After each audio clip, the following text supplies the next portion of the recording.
My love nugget. Love cat.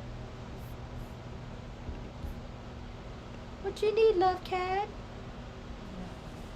What you need? You've been sleeping all day, now you need some attention? Now you do? Right now? At this moment? He said, yep, I'm about to plop. I'm about to plop. I'm about to plop. About to plop over. He's feeling frisky in his bits. Lots of people are feeling frisky in their bits today, huh?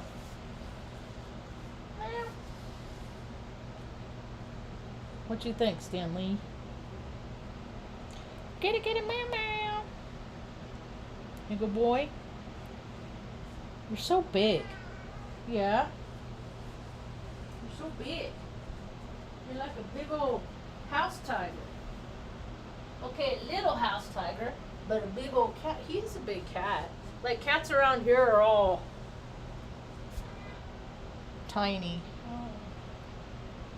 They're all inbred and sickly and, well, not around here, but where we moved from.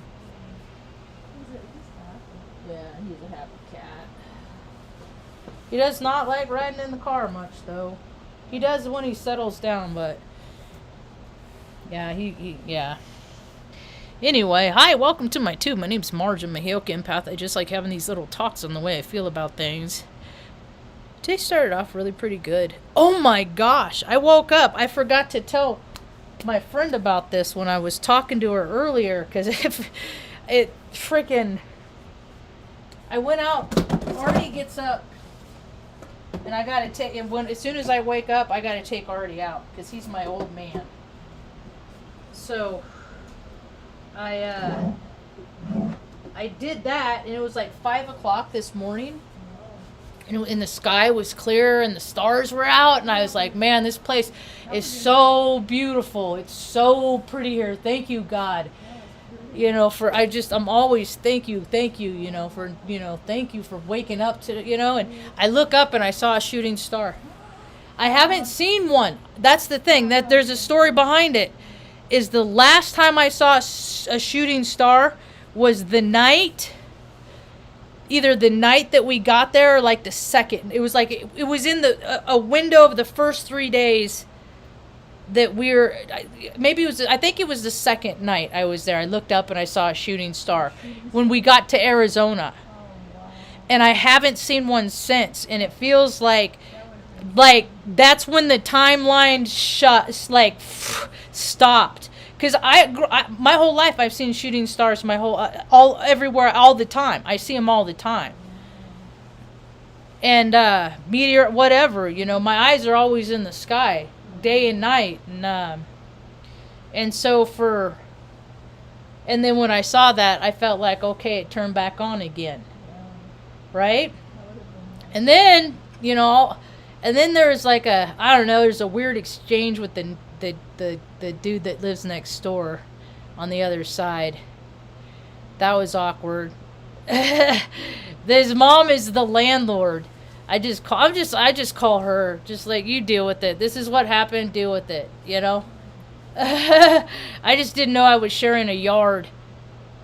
But there's a pathway over here to a back storage room, and they use the yard.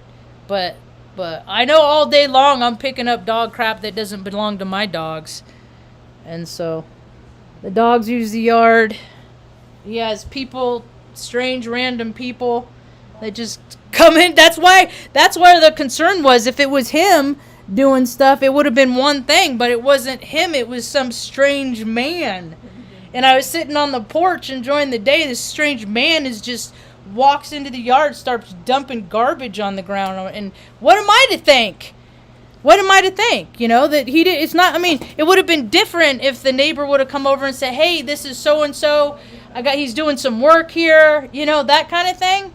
But people don't got manners anymore. People don't have any kind of manners. So this is the world I get to live in because freaking people act like fools.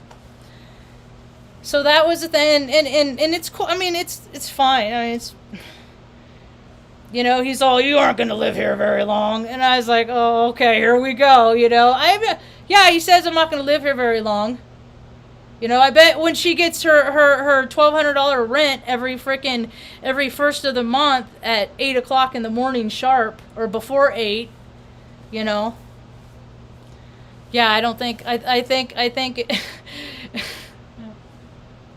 think it won't be much of a problem. But then the other neighbor came out, and she was even telling her that he's had like all kinds of strange people all night long, in and out, and just cars parked, and you know. And I told her about the white truck that like parks there, and freaking there's like 2 people that sleep in it, and they start turning it on at 4 o'clock in the morning for heat, and you know, I mean, it's a trip. And then I got to talk to Mr. Iski. He was, I've known him for 21 years.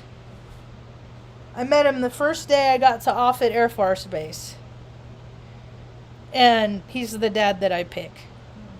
That I got to pick for myself.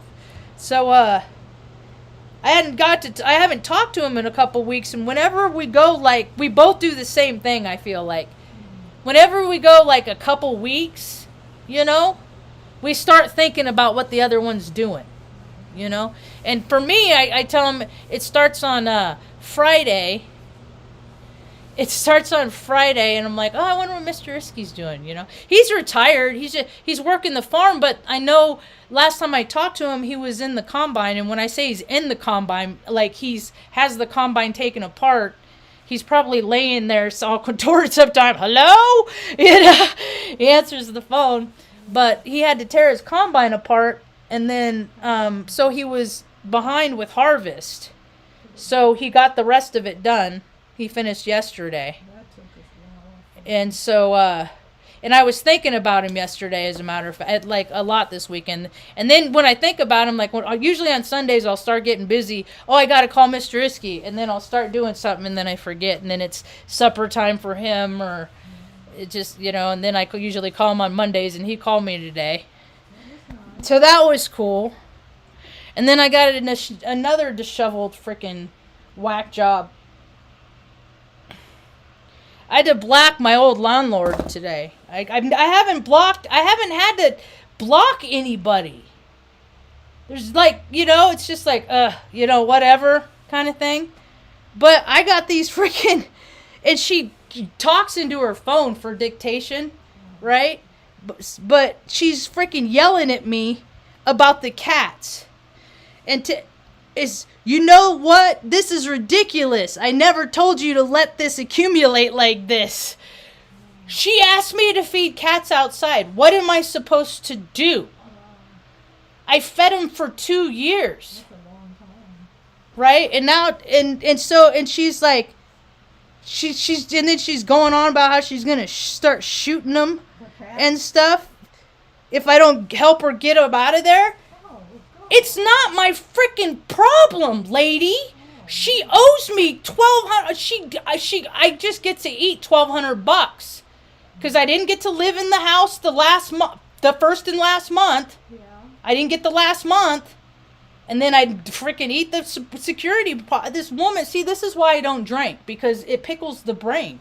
This is how people, and everybody around here is on something.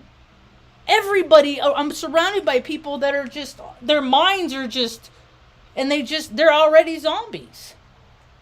And so I got to go back and find a screenshot where she said that she'd help me get them fixed and stuff.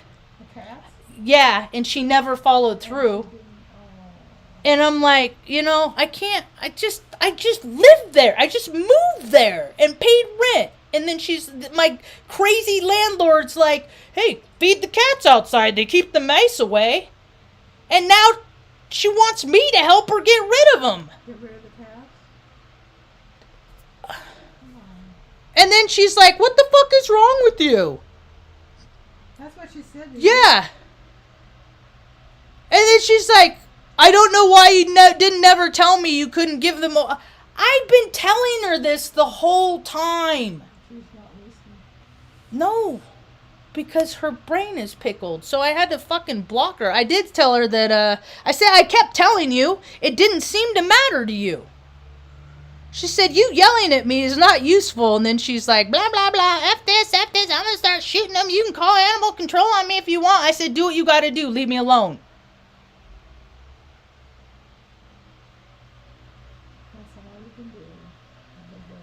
Then I sent her the text of where I say that she said that she'd help me, and I say here's where you said you'd help get them fixed and never followed through. Fuck this. I don't like the way you think you can speak to me.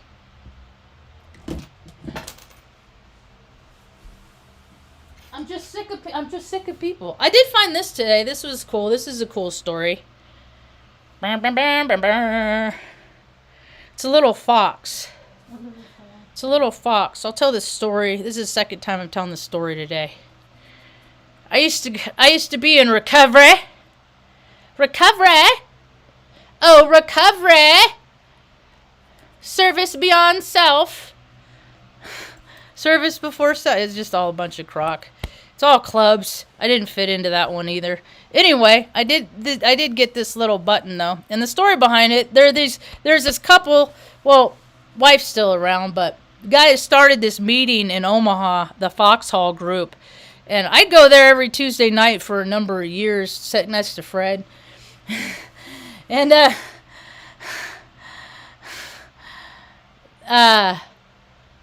and I think the group still exists, but when I went, it was like an occasion, you know, guys wear suits, you know, people kind of dressed up, you know. You know, it was kind of, you just, it wasn't like flip-flops and T-shirts and tank tops. It wasn't appropriate. Anyway, they started this, and his wife had, like, gotten hurt, so she was in a wheelchair. And from time to time. And so whenever I'd see them, I you know, because I'd get there early so I could get my seat. And then I'd just hang out, and then people would show up, and you greet people, and I'd see him come in, and I'd go over, and I'd help him get her situated in the wheelchair. And that was like my little, anyway. So, I was doing it at this one place, at this church, and there is an elevator at the church. And I would go, and I would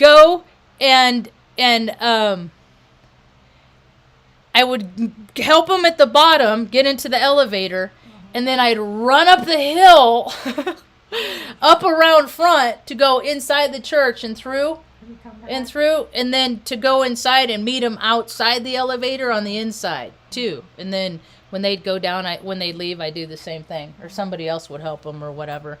So I get off the elevator, and Dick goes, he holds out his hand, and he goes, hold out your hand. And I hold out my hand, and I was like, wow, thank you, that's cool. And Peg, his wife, said, wow. I think that's the first one he's given out. I don't even have one yet.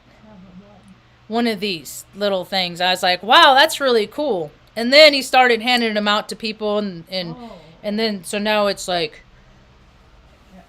I don't know, it's a memento for that period of my time in my life.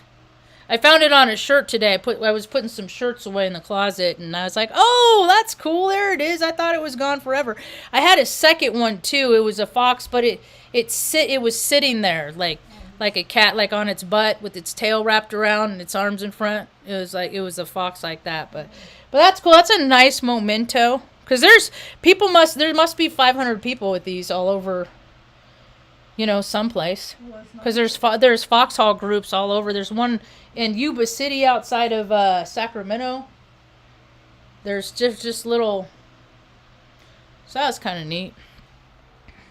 I'm trying to think of where I could put it without losing it. So, I don't know. That kind of I feel I use so much energy trying not to feel guilty or bad about situations that I could easily allow myself to feel guilty or bad for. 'Cause I'm an empath, and I just I take so much stuff on that isn't my stuff. And I learn every year. I learn to do it less. I hear mom playing the tape in my head. Don't take it on. You know, I exercise. I do all this stuff to burn frustrations just from the way that people think that they can fucking talk to me. You know? And and the older I get, it's like, you know, it more. And it's like, I'm almost 50 and I'm still putting up with this shit. You know? I mean, it's like I spend a lot of time restraining myself. I restrain myself because you don't hit people and you don't be mean and you don't do this and you don't do that. But the way people talk to me, I just want to punch them in their faces. I really do sometimes. I do. You know? It's like, if that's what it's going to come down to it, let's just get it over with. Be done, over with. And then what? I knock you out, then what? You leave me alone? Why can't you just leave me alone? You know? I'm trying to go my whole life being a peaceful being and only freaking putting my hands on people in self-defense. I got this 8 anthrax vaccine, and they're just all... I'm like this little firecracker.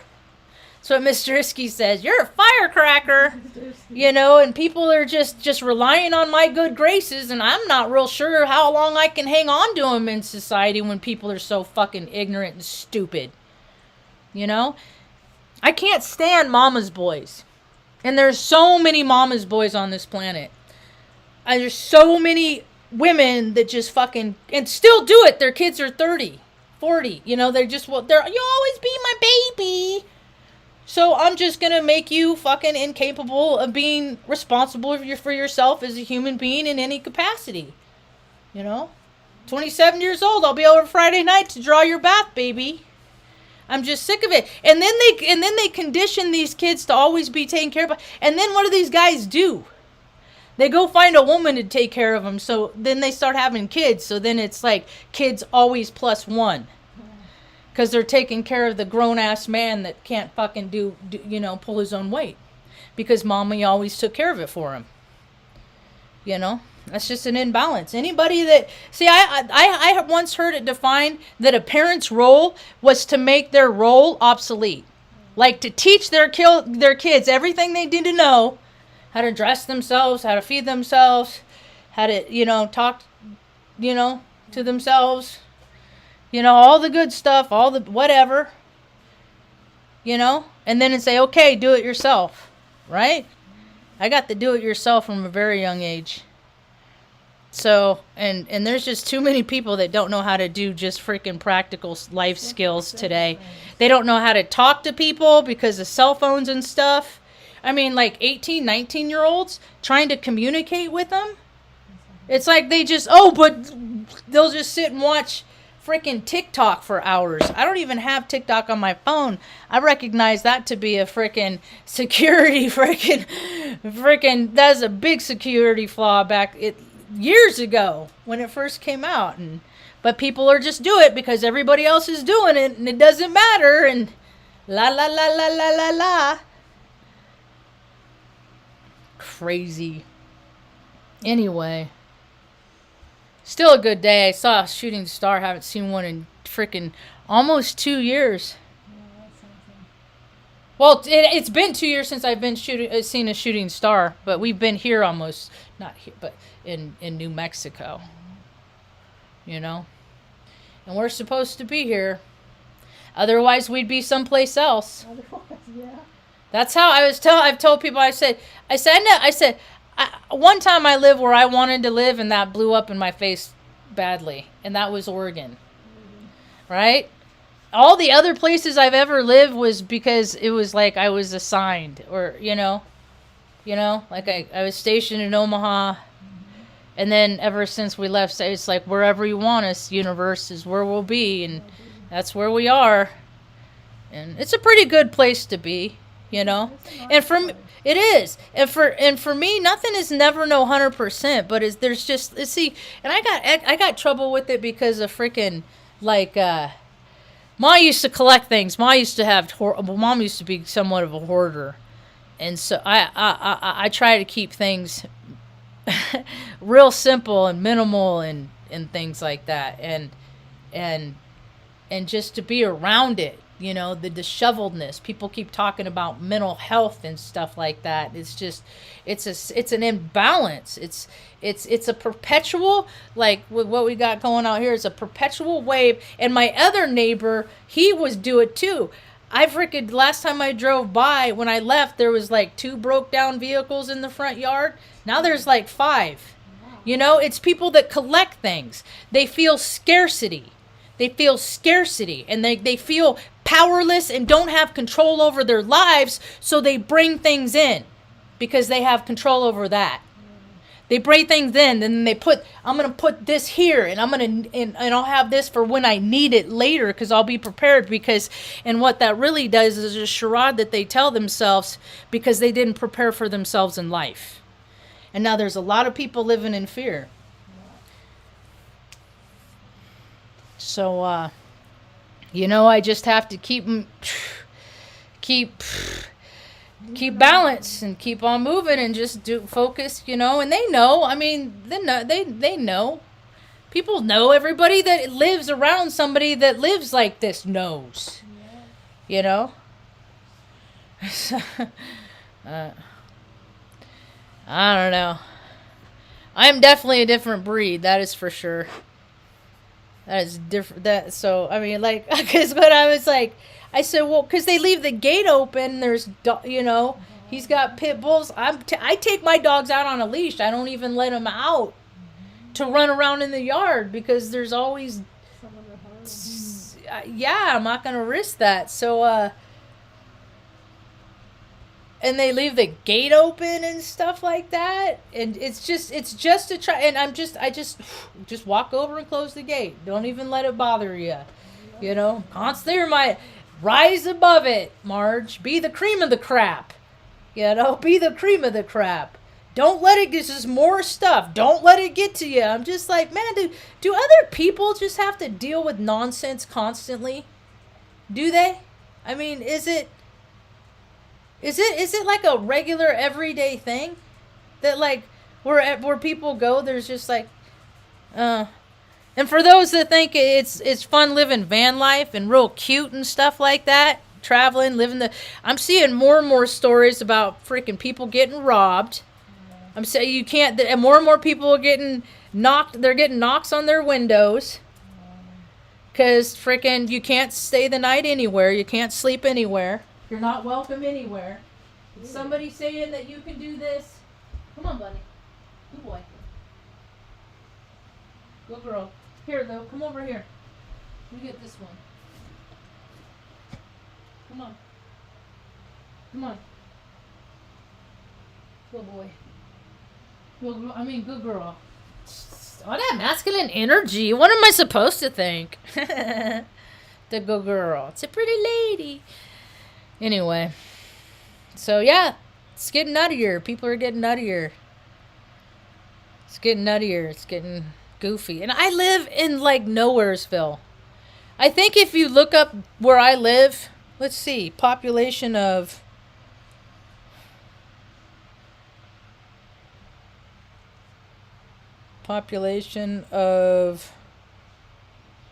Arroyo Hondo, New Mexico. It says 230. That's funny. I think it's more than that, but it says 230. Like right in this little area. This little pocket. I haven't seen this church yet. Anyway, so we just keep going, huh, Ma? One step at a time. Today was a pretty good day, though. It was a very nice besides getting chewed out. And why do people say, why is that a go-to? What is that about? Let me think about that for a minute. When people say, what the fuck is wrong with you? They say that as a dig. Is that something that parents say with, because I used to get that. And I'm sure I've said it to people. But it seems like this week I've heard it a couple times. Or like in this last, I don't know, maybe we'll say last month. Yeah, because it was that Jessica's boss sent me that nasty gram. What was that? She didn't, I don't know. She was drunk. And then I just get freaking unhinged on. And she was the one that freaking... Yeah, so... We'll just leave that part there. I got the... What the fuck is wrong with... It's just... Oh, you're trying to hurt my feelings more than my sister already being dead? You know? I mean, come on. Try harder. Because that's not working. See, I had to learn that. That's a tactic I had to learn a long time ago too. People started making fun of me and stuff like that. Oh yeah. People are mean, Mom. People suck. Start talking shit about me being poor, stuff like that. That's when I start clowning around. I start making fun of myself. And then I saw that movie Roseanne, and he did that. Steve Martin did that. In that movie, and I was like, yeah, that's a tactic I learned a long time ago, you know, and also don't let them see that it bothers you. Yeah, don't let them see. Oh yeah, okay, you know, and people act like they act when they were the same way that they were in kindergarten, only they got fucking man hair on their face, and women have, you know, look like adults, but they act like freaking children. Brats. Bratty children. Didn't do much. Yeah, don't really contribute much. You know. Yeah, go ahead, be mad at me. Oh my God. Oh, the stuff I get to not try and take on. It's all the time. That's well put. Because sometimes I take it on. Yeah, but you don't. You know. You're not. Thank goodness I. What? Sorry, I'm sorry. You're taking it on, but you are letting it go at the same time. Well, I'm trying to transmute that nonsense. That's what I understand transmutation to be. Is like, don't end up to be more of perpetuate the. Make it worse. Yeah. Ah. Want a drink? What's Cherry Sprite. Oh. There's not much left. That I bought this last week. One of these things last week because I just take a sip or two and then put it away. It has a nip in it that makes it real soothing. Little zippity-doo-dah day. Yeah, that's it. Remember that movie? Zippity-doo-dah Da day. My oh my, what a wonderful day. In the rabbit and the briar patch. I remember that movie. We watched that at the Cascade Theater. That was a nice theater. That Oh, you know what they did? They They because it used to be 4 different movie theaters. Oh. They made it back in historically back when it was like, I don't know, the mud flood days when they first recovered it. No, I was kidding. But it used to have one stage, and then the balcony up top, and then the bottom, right?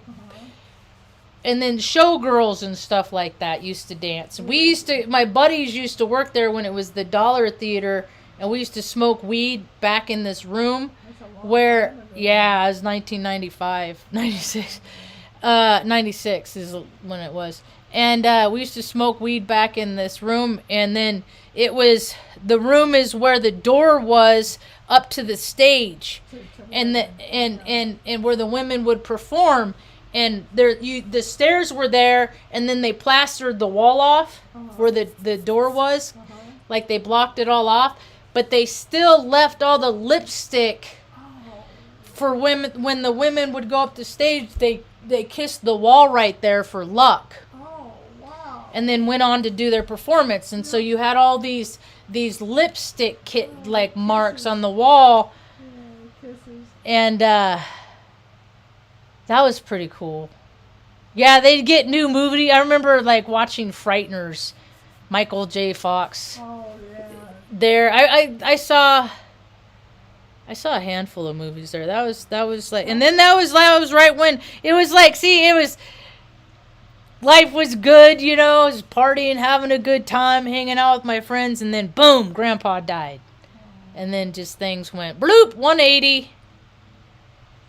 Now I live in Sacramento. Now what am I going to do? Because that's what happened. I mean, how many times have I started over in life? That's why I'm like, oh, God, I'm so ready to just be someplace so I could just be.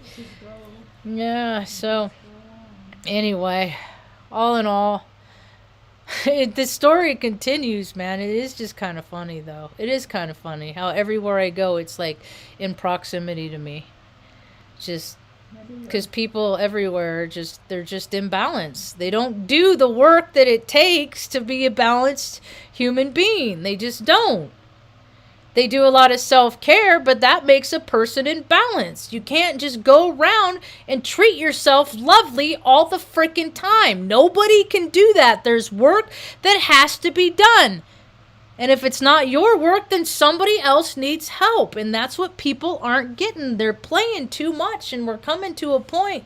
We're past the point. They're not taking it It's like that movie Cocoon. I remember I saw that. I think I was 10 years. What year did that come out? I think in 84 maybe. I don't remember. Anyway. And the aliens came, and they put the cocoons in the tub, and then people would the old people that lived in the place would swim with them, and then they became rejuvenated, right? Well, then people started running their mouths, and then so everybody started sucking the life force, because that's what humans do. They ruin everything. They suck the life force out of everything without, doing anything to let it replenish and rejuvenate. No, just suck it, and if we can't get any more from these people, we'll just go, keep making more people, babies in a freaking petri dish in a lab. You just keep making more people, and then just suck their life force too, and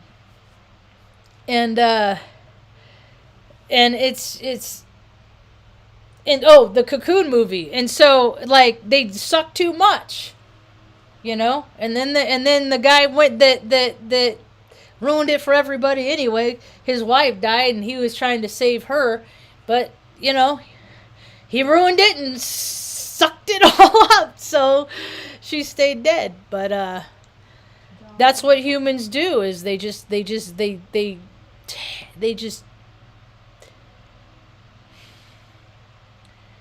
it's really sad. I'm listening to right now. I'm so I listened to her old albums because she helped me through a breakup. I went to, because it was that, I think her concert was the first concert.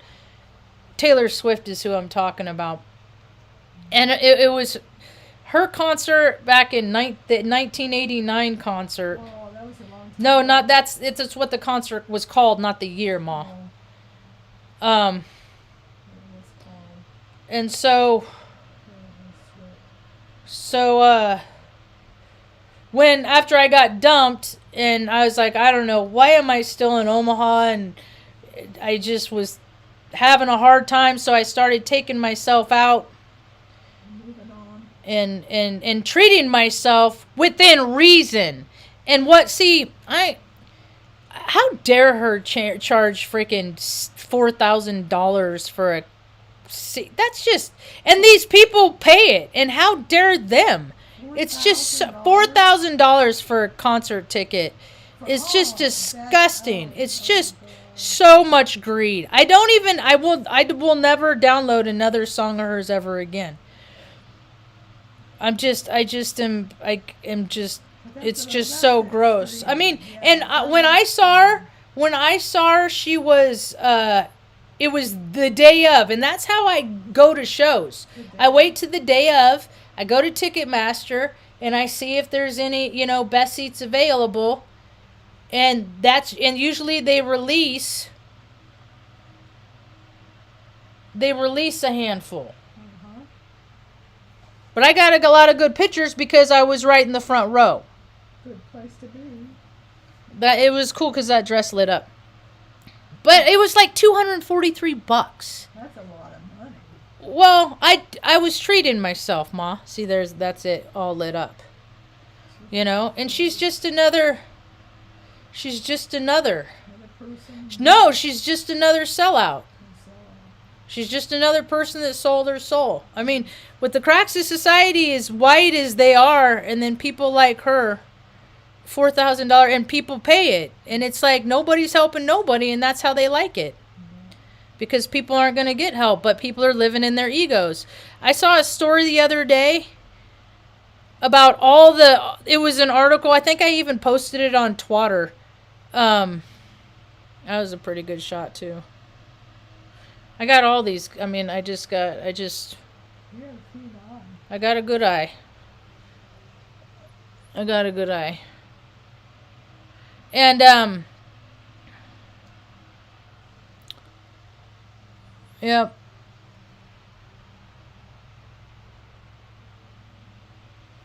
And then before it started, I got all these.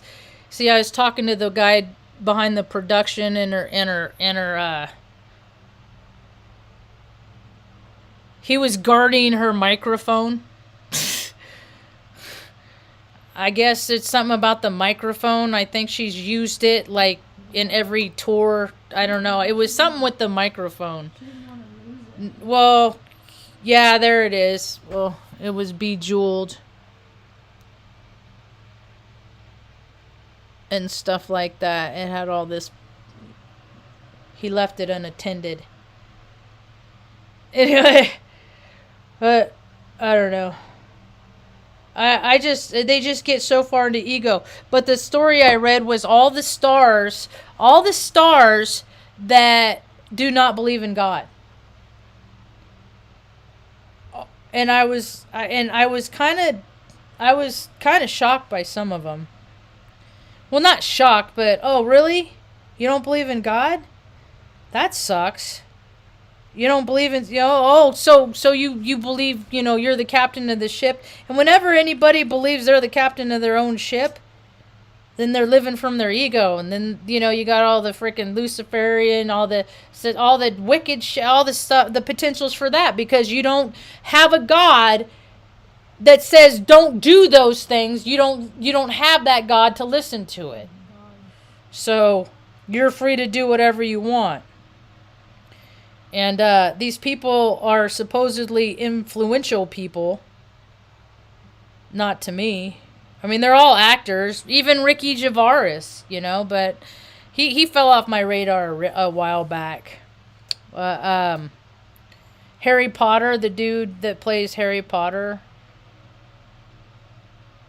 They're just, and then they go around and they tell people what they should believe in because they believe in it. And it's like, you're an actor. You don't have thoughts of your own as far as I'm concerned, because I don't know which role you're playing in which scenario, because you just get paid to act like you're a person. So when am I to believe you're ever really who you really are? So as far as I'm concerned, every freaking actor can just suck it. And their point of view, too. Yep. Anyway. That's about all I got for now. Hope you have a rad day. Peace. Yeah.